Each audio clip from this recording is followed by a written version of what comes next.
He went under the rim and did a windmill. Yeah. Man, pretty much dislocated his shoulder. He shrugged it off like this. Is like, Yeah, oh, okay. right, Kept going. right. I said, You're only born to do one thing, so make sure you're doing you. Make sure you're doing you. Let's get it.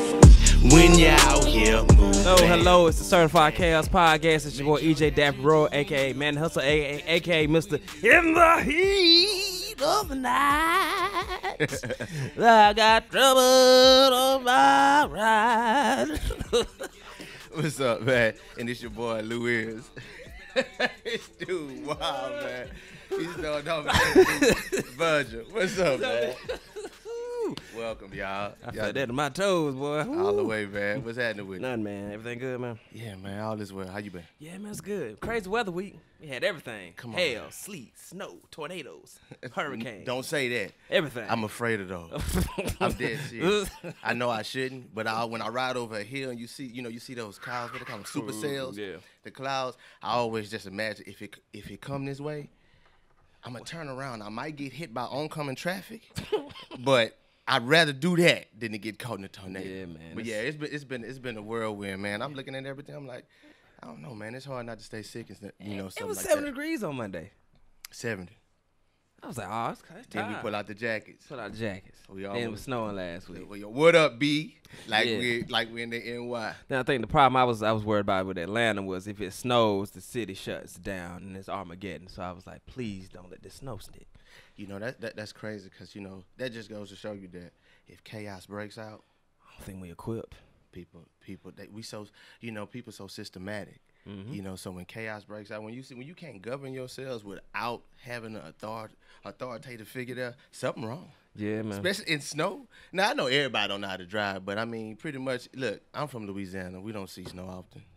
Even here they don't, but I'm pretty sure driving slow is something that one of the mandates in snow. I could be wrong, but No, I'm I don't pretty know. sure driving slow, I don't think you should be speeding up with the roads are slicker.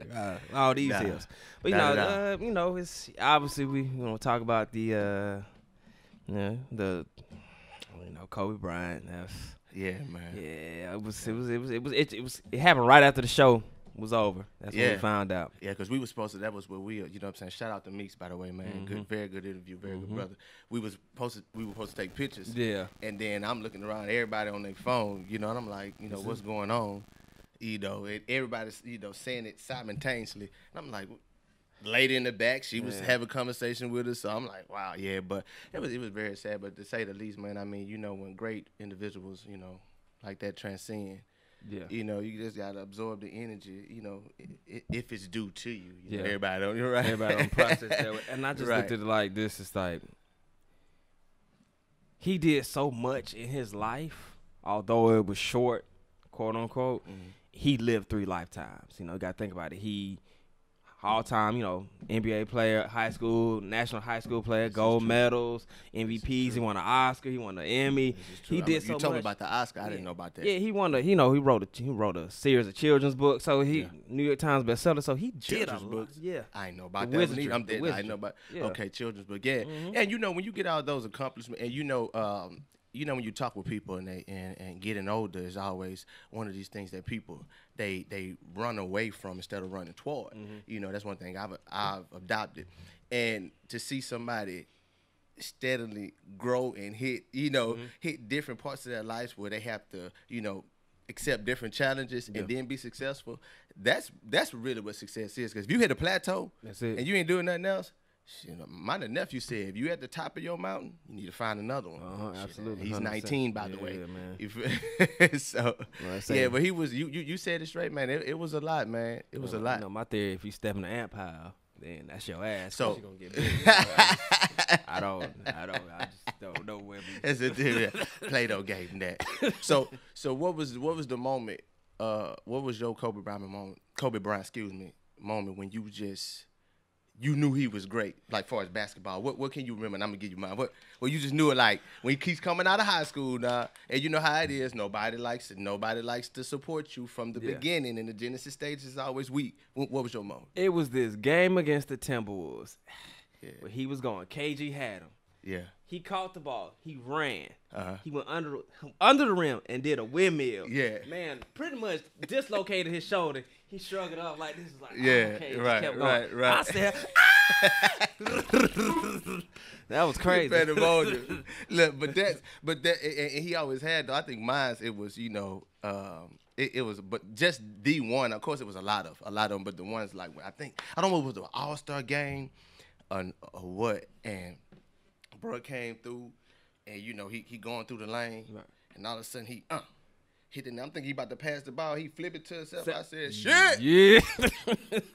He's the one. Yeah, that's it. When I see that, I'm like, come on, man. And I practiced trying to do that then, you know. I was kind of jealous of my homeboy, Sam. He knew how to do it. I'm like, hey, man, you got to show me this, man. You know, he was a big Kobe Bryant Don't fan. you hold back, sucker. Don't you hold back. Nah, but yeah, he was great, bro. I started, as I appreciated him more as he got older because he transitioned. And I started to develop that mentality. It's like, you have to maximize your potential every day. You owe it to yourself to maximize your potential. Right. Because we tend to waste a lot of time thinking that we have time guaranteed to us when actually we really don't. We don't know. Right. This is true. And just to max it out, you know, when you see that, a lot of people, you know, you get this trend of, yeah, man, you know, time running out, and that same person still don't do nothing. Like, you really have to observe this consciously and subconsciously. And like I say, absorb the energy, and say, you know, hey, look, man, this you really on borrowed time. Be great. You know what I'm saying? And you have to be great. But definitely, you know, like I say, it was one of those things. But, you know, I'm getting better with, you know, understanding transcending and, you know, with energy. It's always around. So it's always here. You know, it's always there, accessible to the people, again, who it's due to. But, yeah, man, he definitely one of those people where it's just, you know, that presence is missed. You know, and I get it. You have to be a certain way. You have to have this level of focus if you want to achieve anything in life. I'm seeing that now. You could play, but at the same time, you need to have that alter ego, that ultimate, you know, mentality is like, okay, it's gonna get done regardless. Yeah, right. That's just it. Yeah, that's what it is. You know what I'm saying? Because I mean, he was doing an interview. You know what I'm saying? To touch on before we move on, and the dude, he asked him. He said about losing. You know what I'm saying? And, you know, this is when you could tell people had that, like, that I wouldn't say sick, but just that deep drive. He say, it's exciting to lose. Like, what the, you know, and most people, they don't take it that way because they get emotional about it. But to see him say that and explain, you know, because, again, you know, and when you think about it, what it does, it shows where you can get better at. You know, and you know, and me, you know, continuously always working on myself. I'm like, he right. You know what I'm saying? He more than right, and it just gives you more, you know. But a lot of people, you know, I don't think they receive everything. But that was one of the things that I've taken from him recently with, you know, with this, because I hadn't seen that one. That was, you know, after, you know, right before, I believe. Yeah. But yeah, that was one of the ones where I like, yeah, this is it. I think you have to embrace I think you become dangerous when you embrace your flaws and being vulnerable. When you become strong in that, and when you are not afraid to show the world who you are. Hey. And yeah, I might have this, I might not be able to do this, but I'm working on it. And it's nothing you can say to me. It really made me dangerous when it came to joning, because I was fully aware. Yeah, I got big eyes. Yeah, I got a gap. Yeah, I got a long last name. You got but it. What about you, bitch ass motherfucker? You ready? Because you just said everything. You just said everything that I already know about. So come on with it. So but you know what? That's a lot of people don't know. You know what I'm saying? For those of you who don't know what joning is, by the way, it go by different things. Yeah. You know, out in Louisiana we would call it blowing. Right. You know, they call it in New Orleans they call it ribbon. But yeah, you really if you know your flaws, which means you're able to be vulnerable.